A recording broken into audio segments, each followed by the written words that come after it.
We are live on DSTV channel 421, GoTV 125, all social media platforms, and around the world on My Joy Online. This is JoyNews Prime with me, Carlos Kaloni. Coming up, the Supreme Court has quashed the result in the recollection of vote for Tema Central, Ablekuma North, Techiman South, and Okaikwe Central in the 2024 parliamentary elections.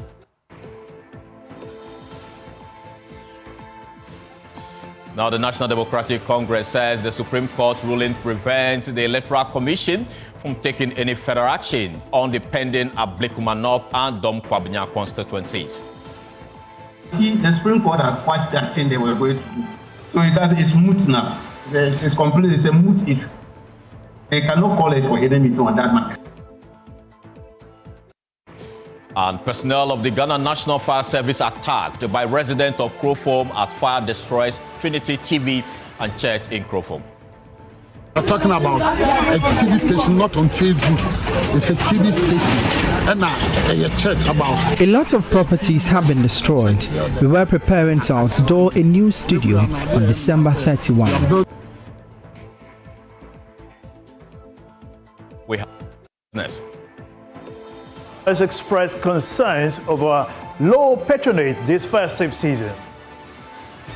No, the economy has not been too healthy, and expendable income has also not been available. So it's beginning to pick up, but generally it's not been as good as I would expect it to be. And later we'll come your way with Prime Sports. Joy News is your home of independent, fearless and credible journalism.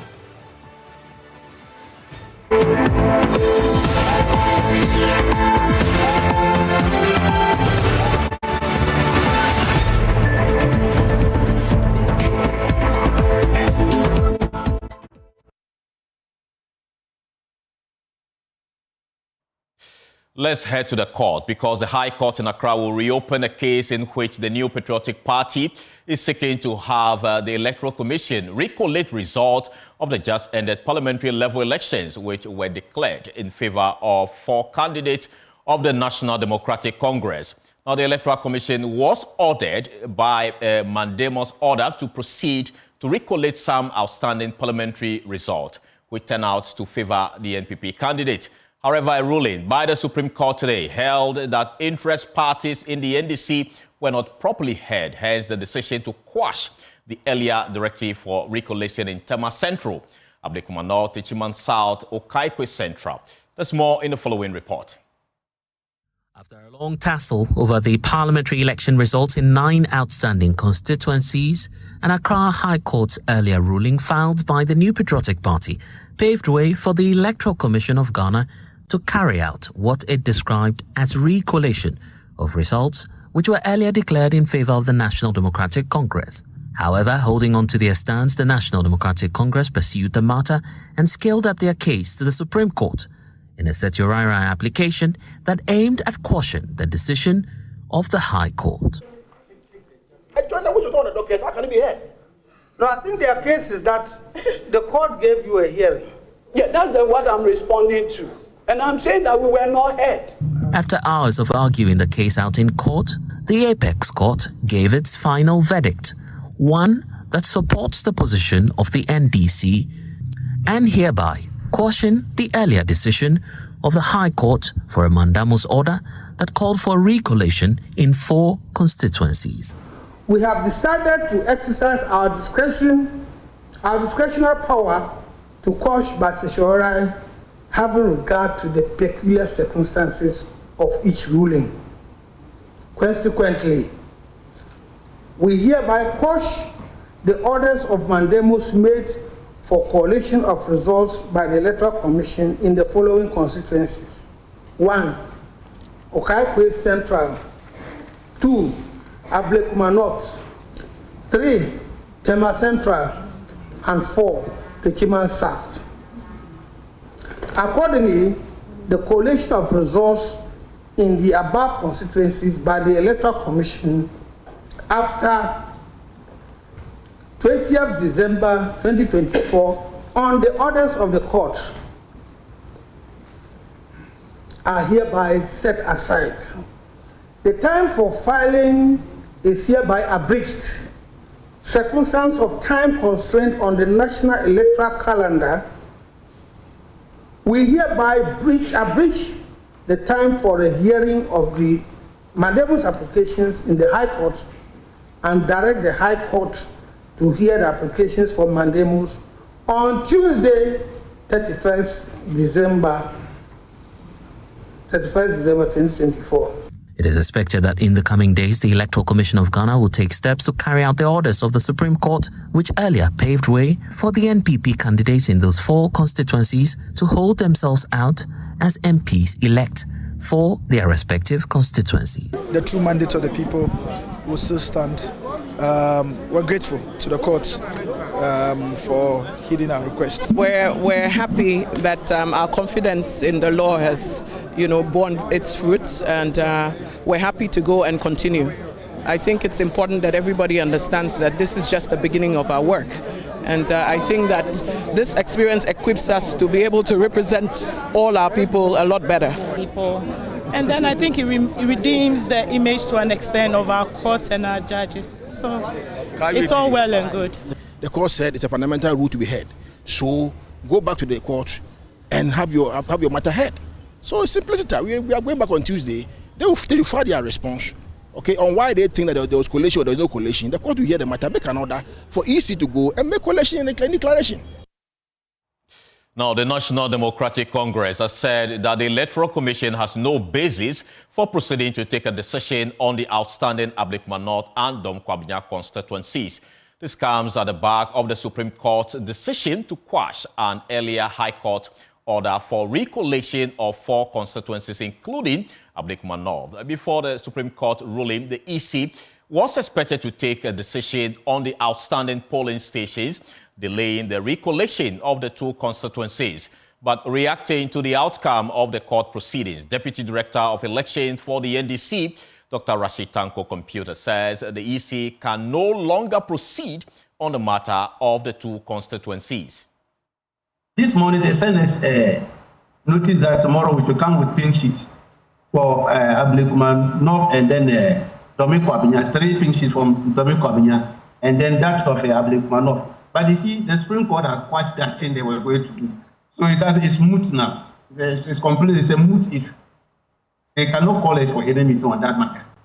The Supreme Court has stopped them. They were acting on the basis of the High Court ruling. But that High Court ruling doesn't stand as we speak. That has been quashed.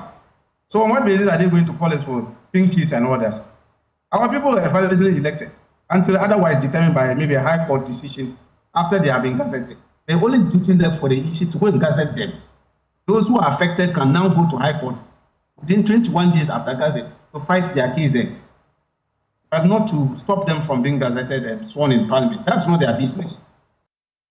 Meanwhile, the New Patriotic Party is hopeful that they will win the application for recollection of Okaikwe Central, Ablekuma North, Tema Central, and Techiman South if the matter is heard again on Tuesday. Haruna Mohammed is Deputy General Secretary of the NPP. We believe that our courts are very competent enough, and we know that we can go to court and have our case being heard. Today, a court has ruled, and the NDC is happy.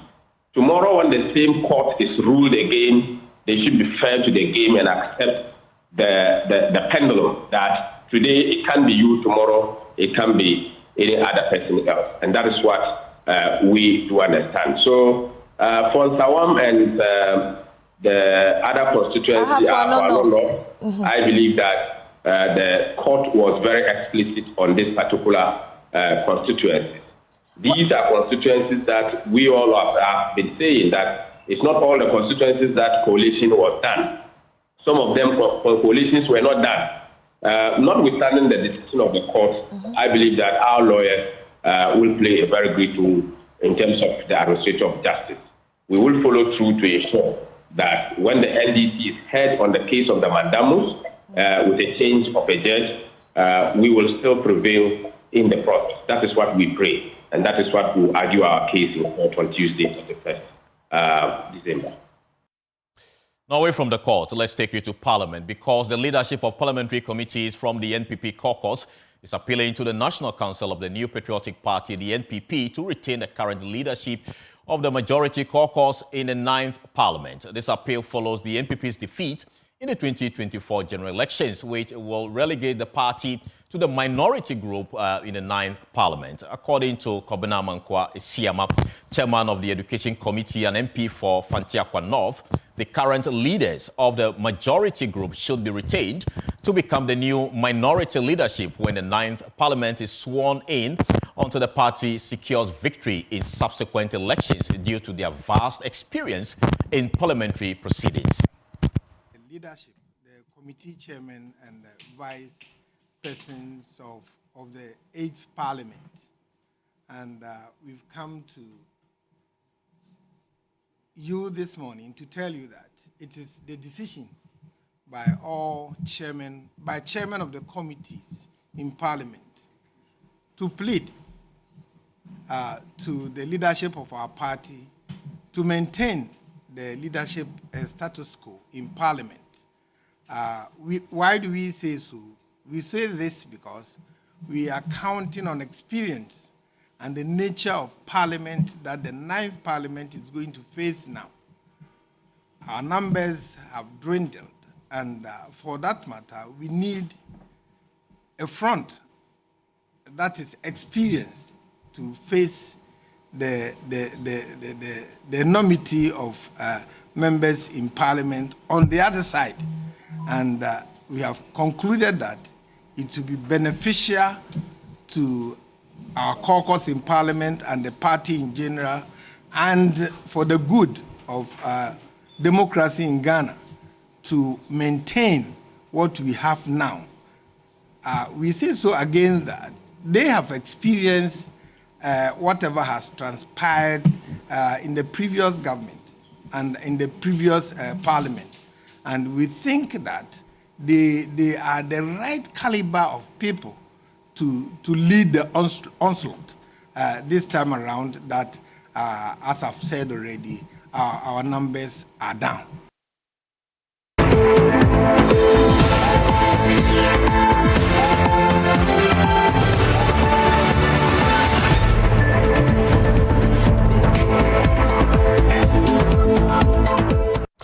Welcome back. Now, the Mahama transition team is raising concerns about significant debt owed the West African Examinations Council, WAEC, which have delayed the release of results for the West African Senior School Certificate Examination, WASI. Now, speaking after Friday's sitting of the Joint Transition Team, spokesperson Felix Kwachiofosu noted that the team raised this concern as well as the issue of cholera outbreaks during the discussions. He says the outgoing government assured the team that steps would be taken to address both issues promptly. Under education, the NDC side of the transition team has been deeply concerned about reports of some significant indebtedness to WAEC, which is hampering the ability to release the WASI results.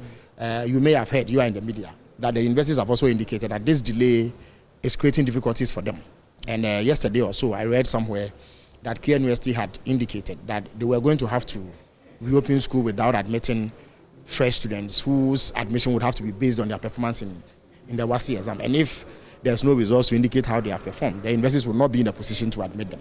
So that is very worrying for us. I raised the issue, actually, at today's meeting. And the indication we were given is that government will make efforts to make good its commitment to WAEC. We hope that that happens, because we cannot afford any delays in the reopening of schools and create a backlog, as it were. In addition to all the problems we have in education, the last thing we want is additional difficulty. But you see, it even highlights the point we made earlier about the need to have some understanding of the kinds of payments that are being made by government. Because there are instances where huge monies have been paid to app developers and other persons who are supposed to have rendered some services to government. Now, paying WAEC, in my view, is an essential commitment that government must meet, because that is education. That is the lives of hundreds of thousands of Ghanaian students. So if such a commitment remains outstanding and monies are doled out to entities whose work are not necessarily essential to the functioning of government and the meeting of commitments in the social sector, it creates a bit of a problem. The second issue that I raised was the issue of the cholera outbreak. My understanding is that about 35 people have died since the outbreak in the western region. We sought to find out what government was doing about it, and we got some assurance that they will do whatever is necessary to curb the outbreak so that it does not escalate beyond the point that it's gotten to. Once again, one can only express hope that that is done, because the last thing we want in this day and age is for deaths to be recorded over cholera.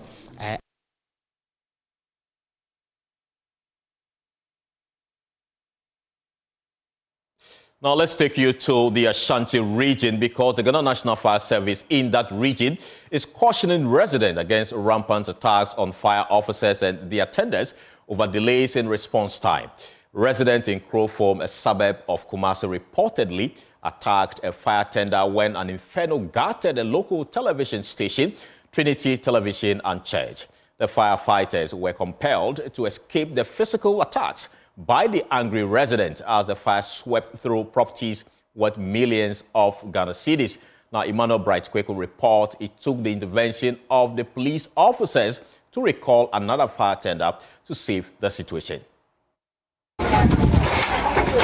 The fire started about 9 a.m. on Friday, reducing the 18 church building to rubble. Properties the building housed, including a television studio with other ancillary facilities and accessories, were destroyed. Workers and pastors at the Trinity Television Station and Church, located at Krofom, had concluded their morning television broadcast when fire gutted a nearby kiosk and engulfed their building. It is unknown the cause of the fire, with no reported cases of casualties. Owner of the local television, Apostle Collins Boidi, recounts the fire incidents. We are talking about a TV station, not on Facebook. It's a TV station and a church about. A lot of properties have been destroyed. We were preparing to outdoor a new studio on December 31. We are building a new studio after the Ablekuma studio. It's an ocean phone, so you can see a better studio abroad. We're about to land the studio on the 31st airport. I'm going to say jet free. The building Nechi and the TC. Yes. After close to 2 hours, the fire was completely doused as residents and owners of the facility attempted salvaging the little items left unburnt. 2 fire tenders reportedly moved to the scene, but the initial tender was attacked by aggrieved residents over delays on the firefighters' response time. Also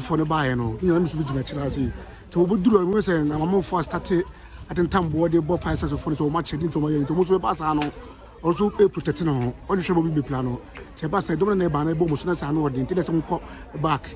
When the firefighters came, people started pelting them with stones, so they left to protect themselves.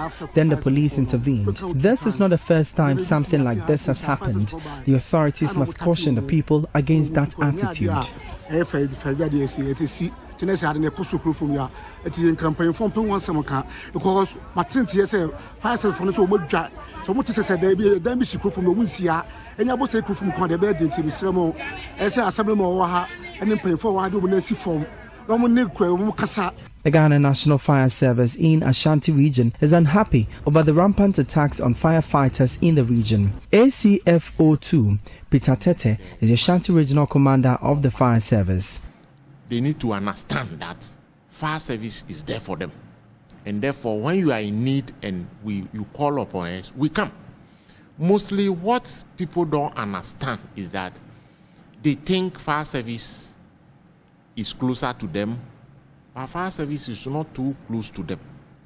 A whole area with one appliance, a district with one appliance, fire service is not closer to you. So they should understand that when one fire tender is out of commission, we call on any nearby fire tender to attend to that call.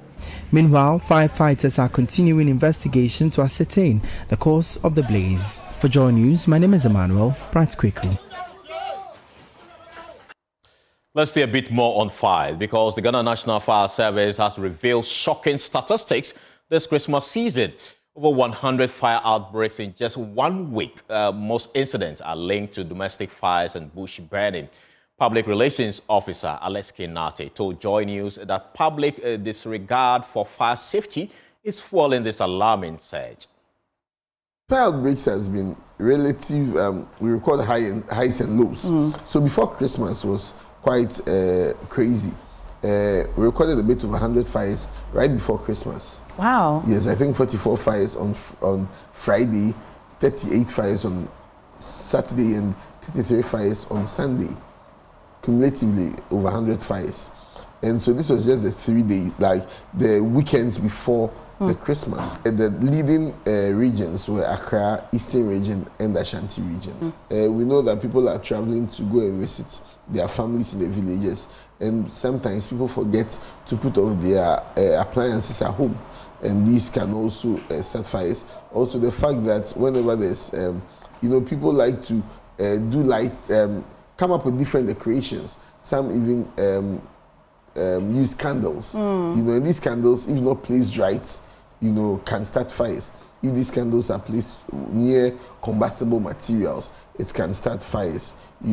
Also the fact that during Christmas, children are on vacation.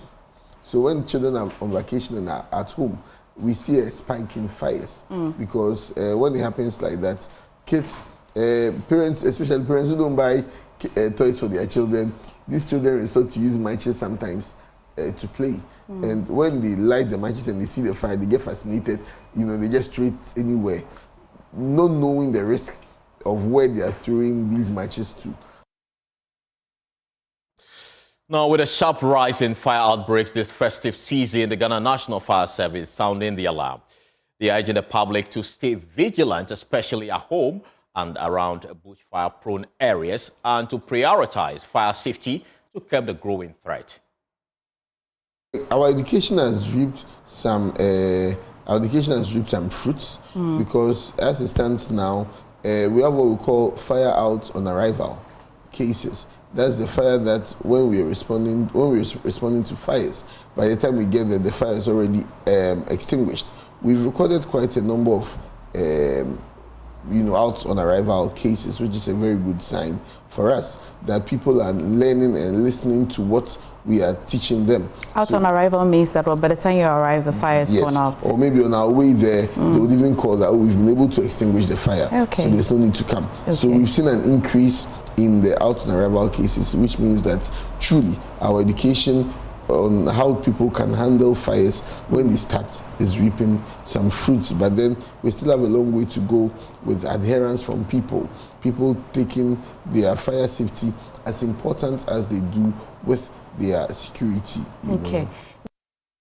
This is still JoyNews Prime with me, Carlos Kaloni. We'll take a short break. We'll return with business. Please stay.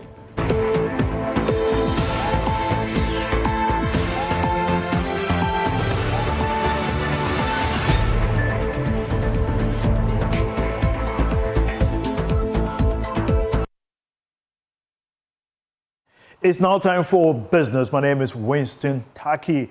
Now to our first business story. Poultry farmers are expressing concerns over low patronage in the festive season. Speaking to Joy Business, former president of the Poultry Farmers Association, Michael Nyako Ampem, called for support for the sector to reduce cost of production to make the best affordable for consumers. It's been very slow. It just picked up this week.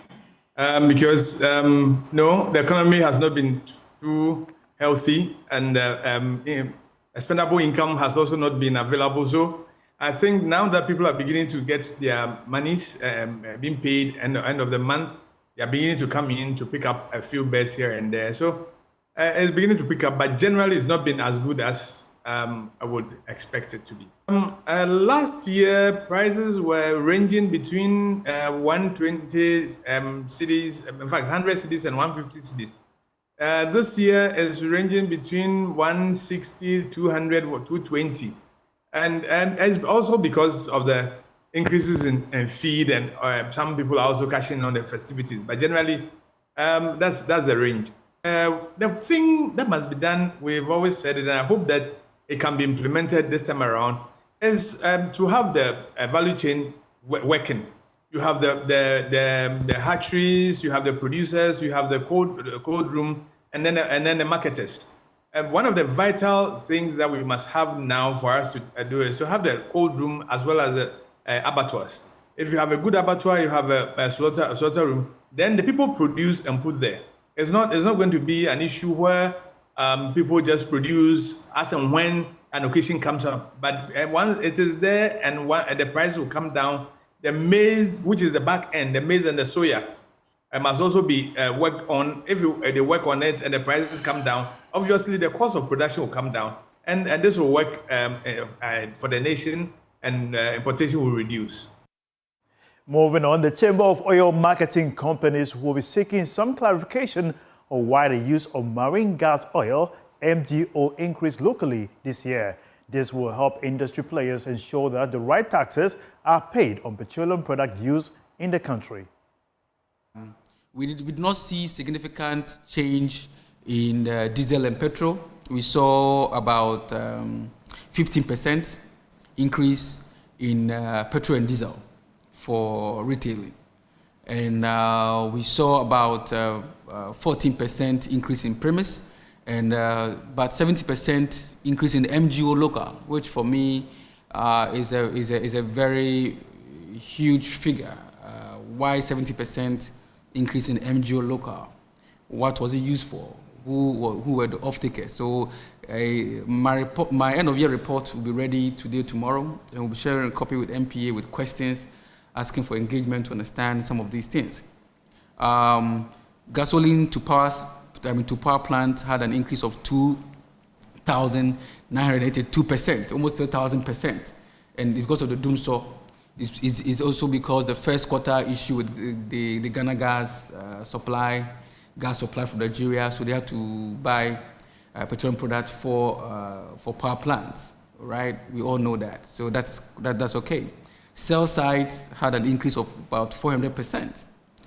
It's understandable in a way, and it's also very tricky because did it really end up in the sell side, or it ended up in some filling stations we don't know with no taxes on?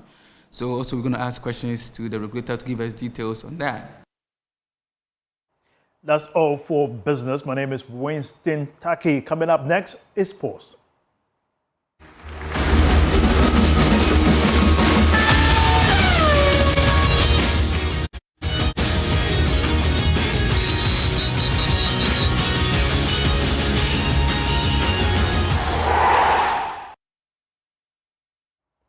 Welcome back. Now in sports, Manchester United manager Ruben Amorim says he doesn't know how long it will take to fix the team's problems after their fourth defeat in 5 Premier League games, this time at Wolves.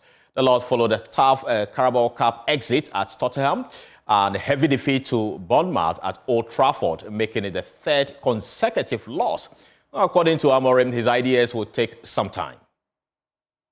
In this moment, we just have to survive and to win some time to work on the team. We already knew it. We start I start this job, and you start with the team the new idea without any time to train, with a lot of games, tough games, and then we already knew it. So it's a long journey. Like I said in the first day, we have to continue and we have to fight these bad moments, but because this is part of football. We have to work on a lot of things in our club, inside the pitch, outside the pitch. So let's focus on each game, each time, use every minute of training and game to improve the team. I have no idea. No idea. I just have to use, instead of me trying to understand how much time we will take, just day by day, improving, trying to see the videos, using every minute of training and try to win some points, because it's really important in this moment. We bring it down at the third red card, 6. Disappointing, frustrating. No, I will always frustrated with the red card, but can happen. He wants to go to the ball. It was not like he wants to stop a play with a yellow. He wants to go to the ball, and then the other guy touched the ball first, and then there is a contact, and that thing is tough on him also. New system. Wolves play in the new system. They play the same system, and Vitor Pereira worked the same system in Saudi Arabia. One thing compared to Gary O'Neill. It was the same system, the same position, different, but same position. It was built up. The squad was built up for this system. So you have to. But don't worry. I'm saying that we have to improve, but you have to a lot of things. Time to work. So we have to also to win games, to sell the idea to the players. No, if not, is really hard. But Wolves is completely different situation. Yeah. Well, we wish him all the best and the team. That's all we have for sport.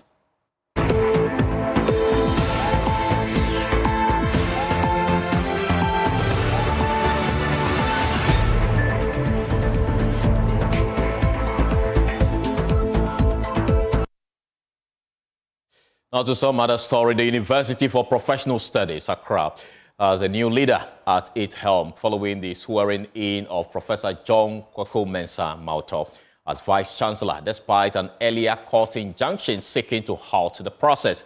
Speaking to JoyNews after the event, Professor Mauto shared his vision for his tenure. He emphasized a commitment to prioritizing local and indigenous research as a cornerstone of innovation and relevance. Professor Mauto aims to foster a deeper sense of connection and purpose among the university community.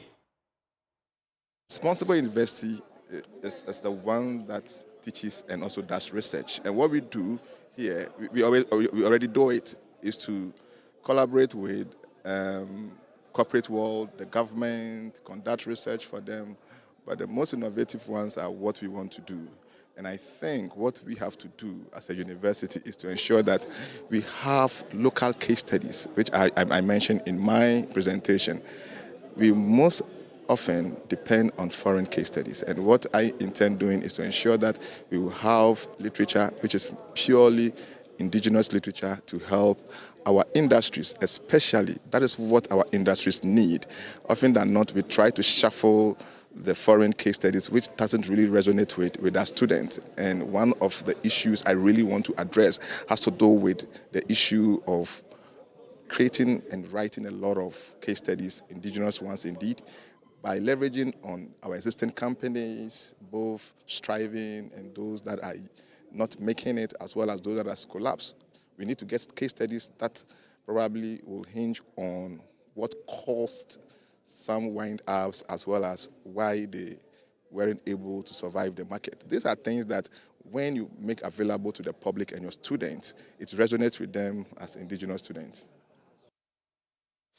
Now, Member of Parliament-elect Professor Titus Kofi-Bayo has identified inability to attract and retain qualified health professionals to the Lambussie district as the biggest challenge. Apart from the aforementioned, there's also lack of accommodation for them, which he promised to work to incentivize them to change the trend. Speaking in an interview earlier with JoyNews, the obstetrician and gynecologist consultant also spoke of the poor performance of candidates in the Basic Education Certificate Examination and the West African Senior High School Certificate Examination and the deplorable roads in the district. JoyNews' Upper West Regional Correspondent Rafiq Salam report from Lambussie. The former General Secretary of the Ghana Medical Association, Professor Titus Kofi-Bayo, roamed to victory, winning close to 70% of the vote cast in the Lambussie constituency. He polled 13,551 votes against incumbent Member of Parliament, Bradiel Villedon-Baligi, who polled 6,079. Mohamed Imran of the Liberal Party of Ghana, LPG, got a paltry 138 votes. Professor Titus Bayo was magnanimous in victory and praised supporters of the NDC, especially his campaign team, for the victory. By God's grace, we've been able to take it. And I owe gratitude to several people, you, my friends in the media, my party people, my party executives, former MPs, 2 of them, they all joined us. And NDC was united. And once we are united, as I always been telling you, the seat is ours. The Lambussie parliamentary seat has been considered as a swing seat. On 6 occasions, it swung to the side of the NDC. The NPP only achieved a brace. None of their parliamentary terms have gone beyond 4 years. Going into the elections, Professor Tatius Beyu had butterflies in his stomach. Oh, it will be foolhardy not to have. You should always think that even though you are hopeful that things could go the other way. So I was preparing for both outcomes, even though I was very confident that we are likely to pick it. With the election over now, his major priority is to work to unite the people and also have a development blueprint for the district who they are lacking. We want to come up with a development program for Lambussie for the next 5 to 10 years. So we are going to call sons and daughters of Lambussie with various expertise to come together so we can produce a development blueprint. We don't have any development agenda for Lambussie. So everything is all over the place. We want to produce our own homegrown solution on what we want as a people so that anyone that comes in can rely on that. The final one will be for me to call on all sons and daughters of Lambussie, home and abroad, that anyone who knows they can contribute in any form for us to develop the place, you are all welcome. Let's put our shoulders to the wheel as we begin a new chapter in Lambussie. Well, we'll take a short break. We'll return with Showbiz. Please stay.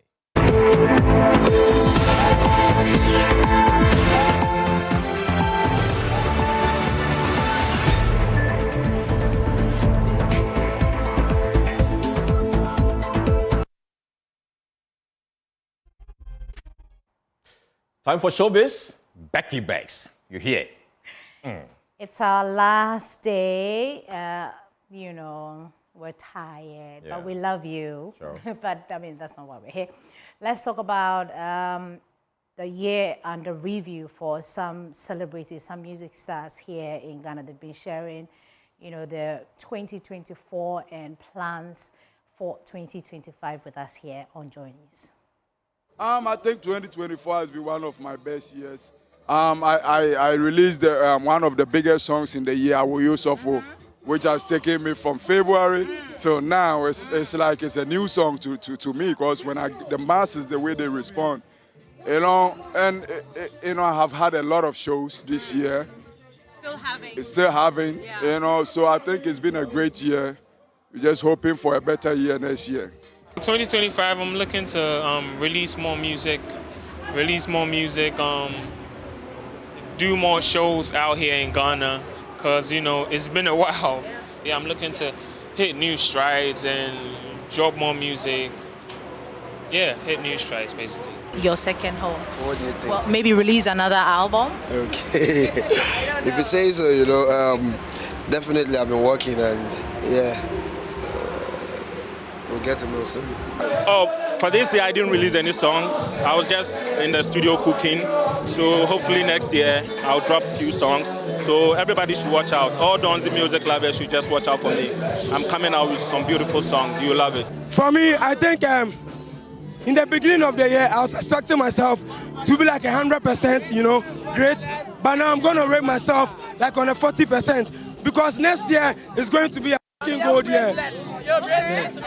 Okay, is there something that I don't know or we don't know? One shout. Well, the year has been great. I've been working on new material, so I have a next album coming for next year. So everything is done. I mean, so hopefully before the second quarter, we should have a new album out. And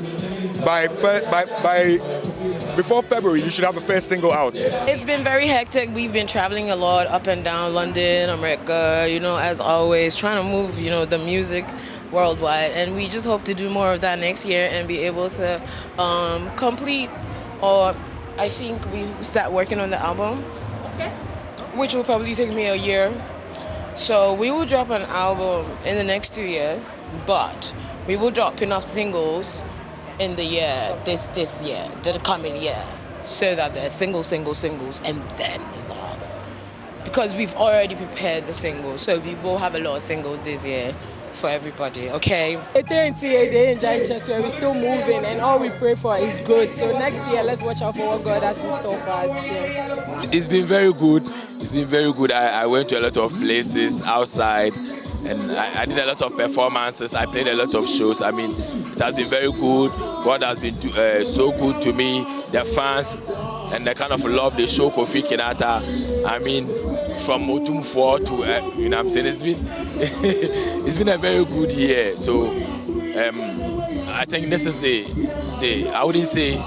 You're almost crowning it now. Yes, I wouldn't say that, but last 2 years we didn't have this. Right. So I'm glad this is happening too. An amazing year, an amazing year. 2024, how has it been? Yeah, it's been great. I started a year in America on tour, and then we went to Europe, then I went to Asia, then back to the UK and Europe, and now I'm back to Ghana to finish with Promised Land on the 30th.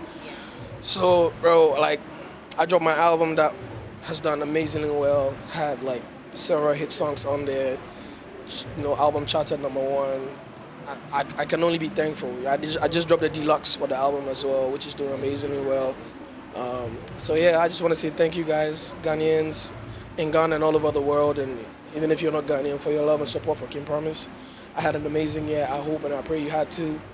Look into next year to have a bigger and better one. I mean, God has been good, you know what I'm saying? I thank God for what he's done all year, you know what I'm saying? 2025 is going to be bigger, definitely. And I can't wait, but let's see what God has.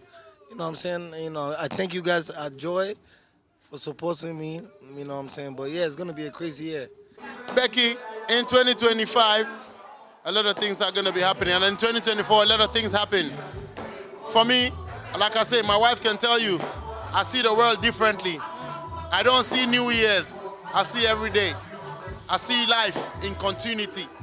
So I just continue to do me, and I continue to move every day that I find. You know, because some dreams that we had in 2024, in 2000, is manifesting this year. So our dreams are going to continue to manifest. So just pray for life and pray for strength to do what we love. Memorable things have happened in 2024. So many that I can't even remember. But ultimately, I have life, I have joy. You know, I've been able to be at work and be able to feed family and be able to invest back into the masses. Foundation, a lot of things. So I'm grateful for 2024. 2025 is going to be mad. Second month, I'm going to hit America. So everybody who watch, who tune in, we're coming your way with an up and running tour. Make sure you guys connect with us because it's going to be mad and crazy. Look out. I made it tell them, say, fill up a meeting now. Yo, them see clearly it's a bossy world. None them can take my fire. I eat alone them, I bring to me table, yeah. Now for them, a hypocrite and vampire. Just show me and speed up them one for bust me tire. Them see me, I take over the entire. I'm with Becky, we not go retire. I go retire. Yeah. You're in the spirit. Yes, praise the Lord, hallelujah. That's Psalm 23 by Stoneboy. That's the version of my own version. Oh, beautiful. Yeah. So we have news file tomorrow. Exactly. And actually starting at 8 a.m. 8 a.m. tomorrow. Wow, that's interesting. I'll be here to support my very good brother, Samson Ladi. Exactly. You know, maybe prompt or say, do something, right? Sure. So Because you can look forward Christmas. to the kinds of people who will be on the show tomorrow. Yeah. Aikwe Otu will be there. Osei Chairman Sambonso, Inusa Fuseni, Oliver Bakavomawo and Clara, Auntie Clara will be here as ending well. the stalled recollation. President receiving the reports for changes to Constitution. Well, it'll be an interesting day tomorrow. You should join Samson and the rest of the team here at Joy News. We're so grateful that you could join us all of this week. Please log on to myjoyonline.com. That's where you find all the news. All right. Thank you so much for having me on the show. Thank you too. All right. Bye-bye.